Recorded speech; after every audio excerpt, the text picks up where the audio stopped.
Are you a doctor or health professional that's looking to make content marketing work for your business? Well, I'm going to show you exactly how to do that, okay? So stick with me for the next few minutes and let's dive into this.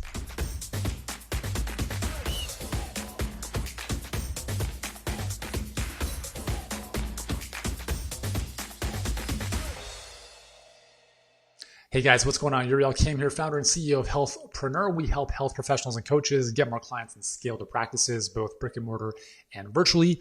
And in this video, I want to walk you through how to understand content marketing and how to make it work in 2021, 2020, 2017, 2025.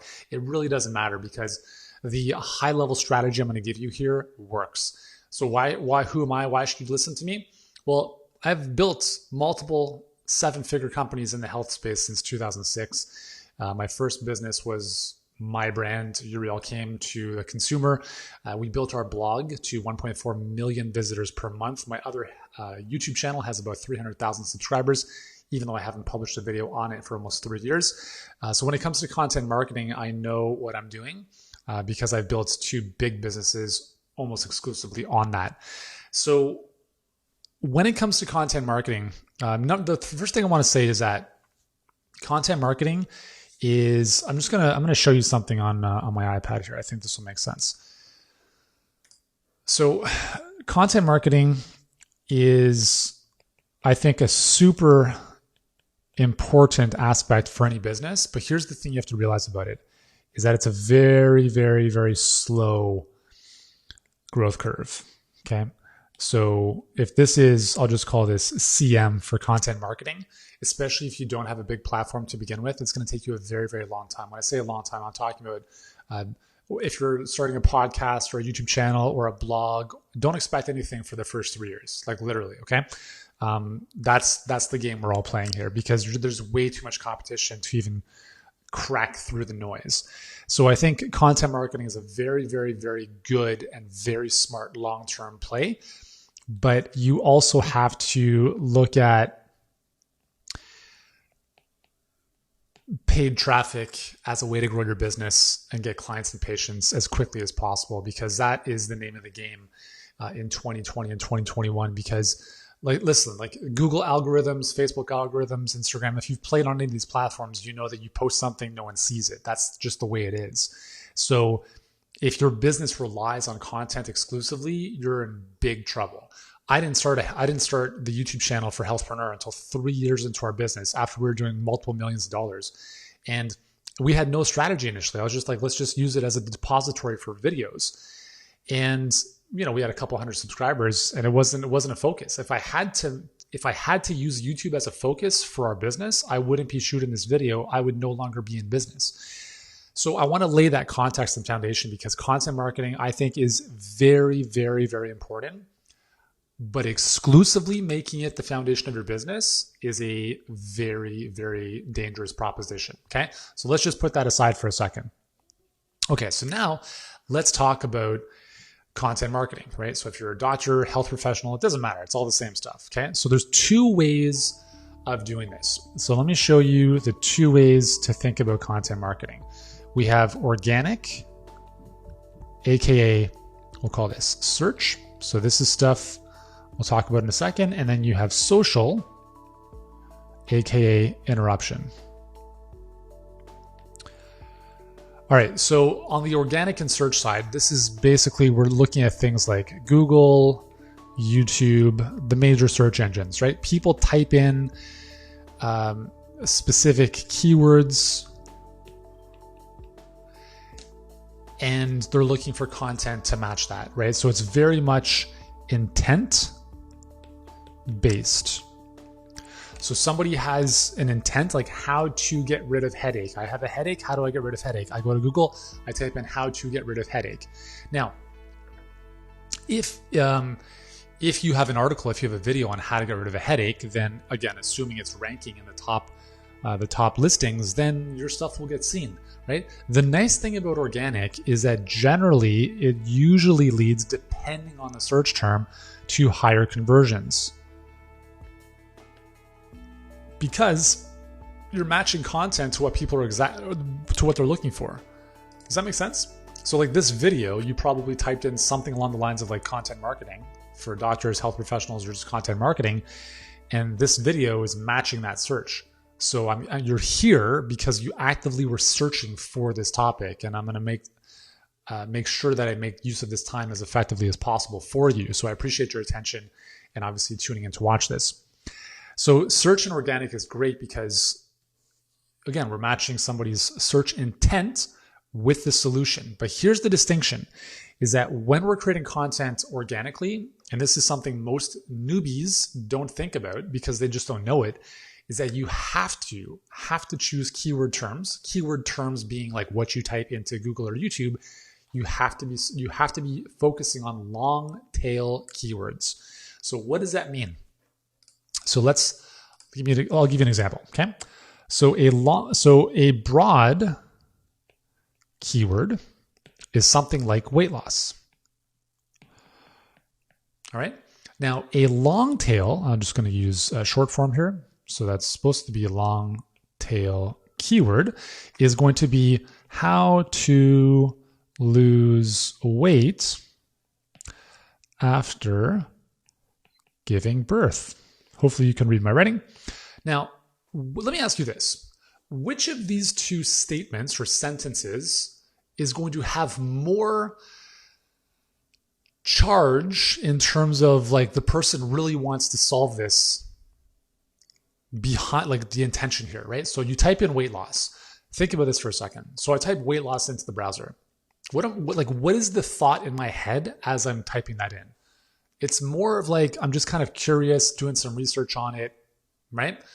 But if I type in how to lose weight after giving birth, that's a very specific search term that is going to indicate that I have a problem that I need to solve and I don't know how to solve it. So a long tail keyword, here's two reasons why we're going to use them. Number one, a long tail keyword is typically defined as 4 words or longer.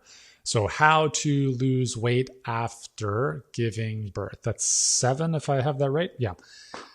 And so number one is it's it's closer. So if I were to draw this out for you, if we look at the spectrum of browser to buyer, we all want buyers, right? The reason we're in business is for people to give us money so we can help them, right? I think that's obvious. So long tail keywords like this one are much closer to the buyer side of the spectrum. Broad keywords are much closer to the browser side of the spectrum. So that's the first reason why long tail keywords are massively important, right? Is that you're only speaking to people who are actively searching for solutions that they're more likely to want to commit to and figure out, right? So that's the first reason. Now, the second reason, and this goes back to a searchability standpoint, is that you will not get ranked anywhere in the universe for terms like weight loss.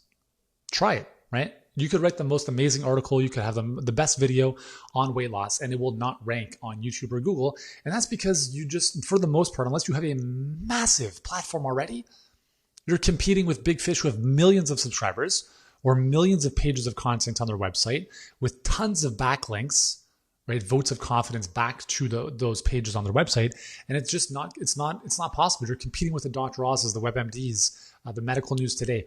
All of those websites have millions of pages of content, and you're not going to crack the code. You're not going to end up on the first, second, even 10th page of Google if you're relatively fresh starting out with your content marketing.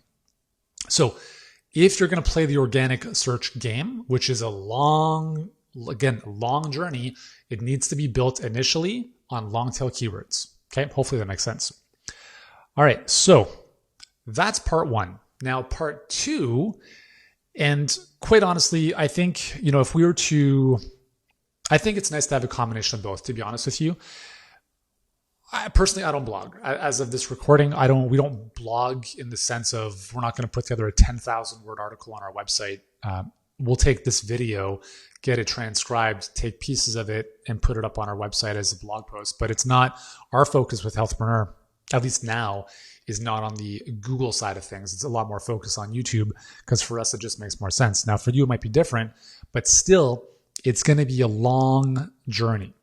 So the other side of the content marketing equation is social content. And I call this interruption based because if people go into Facebook or Instagram, they're not searching, they're not typing in stuff and finding search results. That's not what those platforms are for. Like social media is used for connection. It's to build networks and friends and so forth. So think about everything that we post on social is interruption. That's what an ad is. That's what your piece of content is. It's interrupting somebody's scroll because they're not expecting to see you. If they see you, maybe they're friends of yours or followers, and that's awesome, and they'll see your stuff. Cool.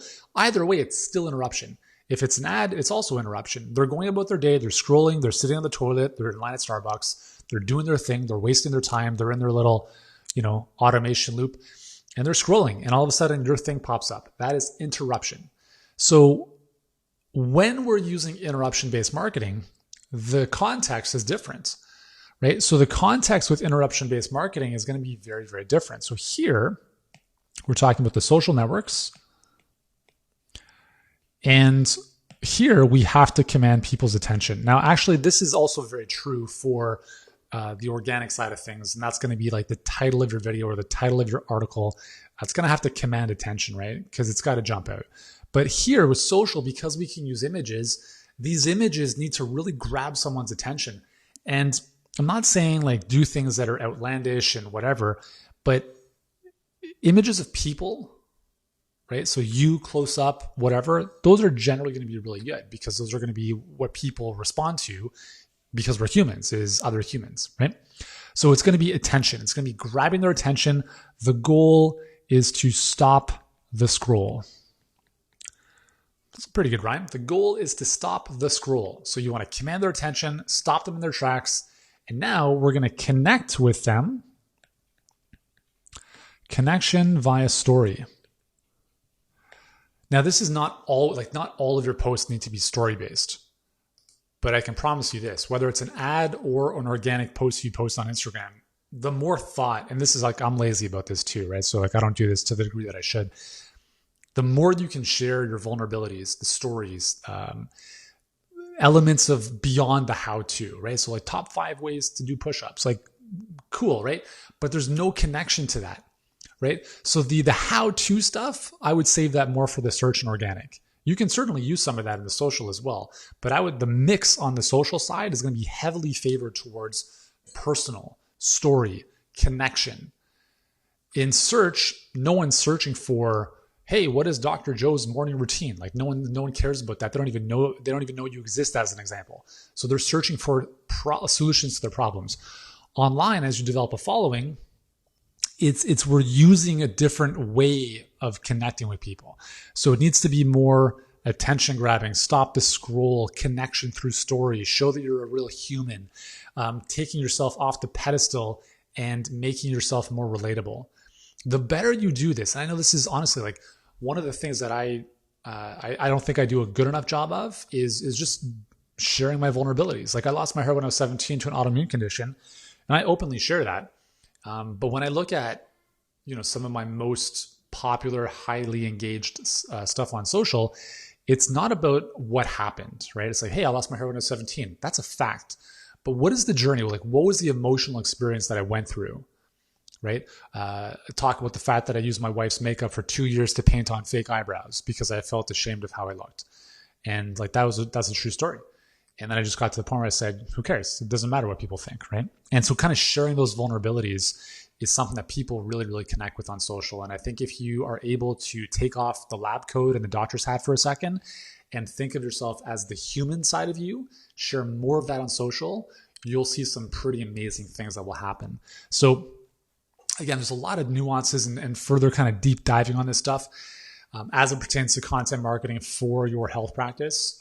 But again, I would strongly suggest that in your marketing mix, there's a combination. I think initially, like there has to be a good solid foundation of paid traffic where you can spend money on Facebook ads as an example, and you're getting multiples of that in return in the form of new clients and patients, while at the same time starting to build a long-term content marketing play. Anyways, if you'd like more help with that, and I'm assuming you're here because you're probably in the neighborhood of getting more patients or clients and you want to grow your practice, that's what we do best, right? That's what we help thousands of your colleagues do. And if you like the very methodologies that we teach our clients, then I've got a great free training that will show you exactly what we do and how our clients like Ryan, who's now doing $2 million a month as a chiropractor, is doing. And I'll share all that with you in the training just below this video. There's a link in the description. Click on it, watch the training today. It'll open your eyes to new ways of doing things that you've probably not considered before, and I think it'll really help you out. And if you'd like our help beyond that, you can book in a time to speak with one of our practice growth specialists, and we can talk about what the next steps would look like at that point. But for now, thank you so much for watching. While you're here, click the subscribe button. It should be somewhere on this video or just below. Make sure to subscribe to the Healthpreneur channel because we've got hundreds of other videos to help you grow your practice by working smarter, not harder, and enjoying the process. So thanks so much for your attention. I hope you have an amazing day, and I'll see you soon.